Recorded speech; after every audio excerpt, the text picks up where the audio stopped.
ಶ್ರೀಮತೆ ರಾಮಾನುಜಾಯ ನಮಃ. ವಿಷ್ಣು ಸಹಸ್ರನಾಮದಲ್ಲಿರುವ 61ನೆಯ ತಿರುನಾಮ ಪ್ರಭುತಃ. ಕೃಷ್ಣ ಮತ್ತು ಜಾಂಬವತಿಯ ಮಗನ ಹೆಸರು ಸಾಂಬ. ಒಂದು ದಿನ ಸಾಂಬನ ಗೆಳೆಯರು ತಮಾಷೆಗಾಗಿ ಅವನಿಗೆ ಗರ್ಭಿಣಿ ಸ್ತ್ರೀಯ ವೇಷ ಹಾಕಿಸಿದರು. ಗಂಭೀರವಾಗಿ ಚರ್ಚೆ ಮಾಡುತ್ತಿದ್ದ ಋಷಿಮುನಿಗಳ ಮುಂದೆ ಅವನನ್ನು ಕರೆದುಕೊಂಡು ಹೋಗಿ, ನಿಮ್ಮ ದಿವ್ಯ ದೃಷ್ಟಿಯನ್ನು ಬಳಸಿ ಈಕೆಗೆ ಹುಟ್ಟುವ ಮಗು ಗಂಡೋ ಅಥವಾ ಹೆಣ್ಣೋ ಎಂದು ನೋಡಿ ಹೇಳಿ ಎಂದು ತಮಾಷೆ ಮಾಡಿದರು.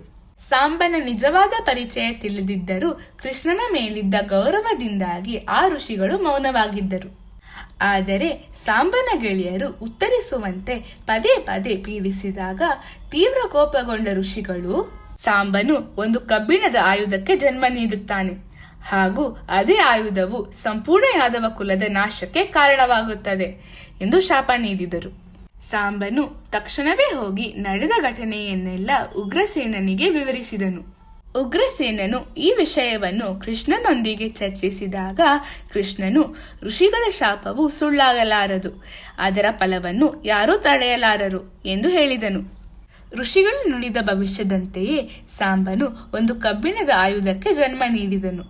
ಇದರಿಂದ ಬೆಚ್ಚಿ ಬಿದ್ದ ಉಗ್ರಸೇನನು ತನ್ನ ಸೈನಿಕರಿಗೆ ಆ ಕಬ್ಬಿಣದ ಆಯುಧವನ್ನು ಸಂಪೂರ್ಣವಾಗಿ ಅರೆದು ಪುಡಿ ಮಾಡಿ ಪ್ರಭಾಸ ತೀರ್ಥದ ಸಮುದ್ರಕ್ಕೆ ಎಸೆಯುವಂತೆ ಆಜ್ಞಾಪಿಸಿದನು.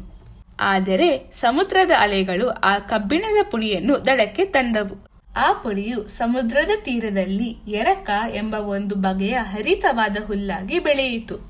ಕಬ್ಬಿಣದ ಆಯುಧವನ್ನು ಪುಡಿ ಮಾಡುವಾಗ ಉಳಿದಿದ್ದ ಒಂದು ಪುಟ್ಟ ಚೂರನ್ನು ಒಂದು ಮೀನು ನುಂಗಿತು. ಆ ಮೀನು ಜರ ಎಂಬ ಬೇಟೆಗಾರನ ಬಲೆಗೆ ಸಿಕ್ಕಿತು. ಮೀನಿನ ಹೊಟ್ಟೆಯನ್ನು ಸೀಳಿದಾಗ ಜರನಿಗೆ ಆ ಚೂಪಾದ ಕಬ್ಬಿಣದ ತುಂಡು ಸಿಕ್ಕಿತು. ಅದನ್ನು ವ್ಯರ್ಥ ಮಾಡಬಾರದೆಂದು ಅವನು ತನ್ನ ಬಾಣಕ್ಕೆ ಜೋಡಿಸಿಕೊಂಡನು. ಹೀಗೆ ಇಡೀ ಆಯುಧವನ್ನು ನಾಶಪಡಿಸಲು ಪ್ರಯತ್ನಿಸಿದರೂ ವಿಧಿಯ ಆಟದಿಂದ ಒಂದು ಸಣ್ಣ ಚೂರು ಉಳಿಯಿತು. ಈ ಸಮಯದಲ್ಲಿ ಯಾದವರು ಭೂಮಿಗೆ ದೊಡ್ಡ ಹೊರೆಯಾಗಿದ್ದರು. ವಿಧಿ ಆಟದಂತೆ ಯಾದವರೆಲ್ಲರೂ ಪ್ರವಾಸ ಕ್ಷೇತ್ರಕ್ಕೆ ಪ್ರವಾಸ ಹೊರಟರು. ಅಲ್ಲಿ ಮದ್ಯಪಾನ ಮಾಡಿ ಮದವೇರಿದ ಅವರು ಪರಸ್ಪರ ಭೀಕರ ಜಗಳ ಆರಂಭಿಸಿದರು.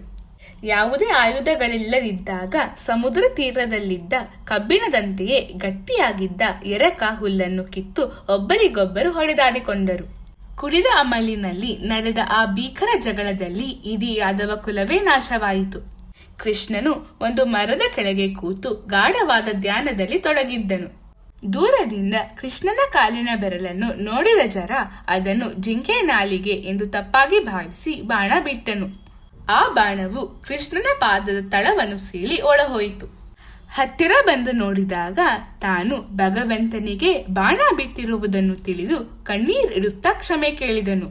ಕೃಷ್ಣನು ಅವನನ್ನು ಸಮಾಧಾನಪಡಿಸುತ್ತಾ, ನೀನು ಯಾವುದೇ ತಪ್ಪು ಮಾಡಿಲ್ಲ, ಭೂಮಿಯ ಮೇಲೆ ನನ್ನ ಈ ಅವತಾರವು ಅಂತ್ಯಗೊಳ್ಳುವ ಸಮಯ ಬಂದಿದೆ ಎಂದನು.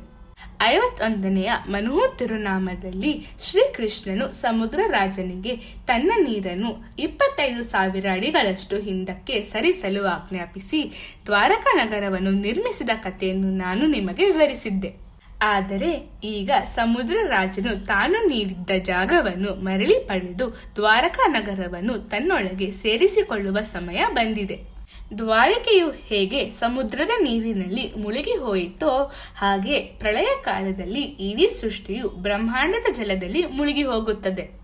ಆದರೆ ಭಗವಂತನ ಶಾಶ್ವತ ನಿವಾಸವಾದ ಶ್ರೀವೈಕುಂಠಕ್ಕೆ ಮಾತ್ರ ಯಾವುದೇ ನಾಶವಿಲ್ಲ. ಅದು ಸೃಷ್ಟಿ ಮತ್ತು ಲಯಗಳ ಮಿತಿಗಳನ್ನು ಮೀರಿರುವ ಎಂದಿಗೂ ಅಳಿಯದ ಶಾಶ್ವತ ಲೋಕವಾಗಿದೆ. ಪ್ರಭುತಃ ಎಂದರೆ ಶಾಶ್ವತವಾದ ಶ್ರೀವೈಕುಂಠವನ್ನು ತನ್ನ ಶಾಶ್ವತ ನಿವಾಸವಾಗಿ ಹೊಂದಿರುವವನು ಎಂದು ಅರ್ಥ. ನಾವು ಪ್ರತಿದಿನ ಪ್ರಭುತಾಯ ನಮಃ ಎಂದು ಜಪಿಸಿದರೆ ಭಗವಂತನು ನಮಗೆ ಶಾಶ್ವತವಾದ ಮನೆಯನ್ನು ಕರುಣಿಸುತ್ತಾನೆ. ಶ್ರೀಮತೆ ರಾಮಾನುಜಾಯ ನಮಃ.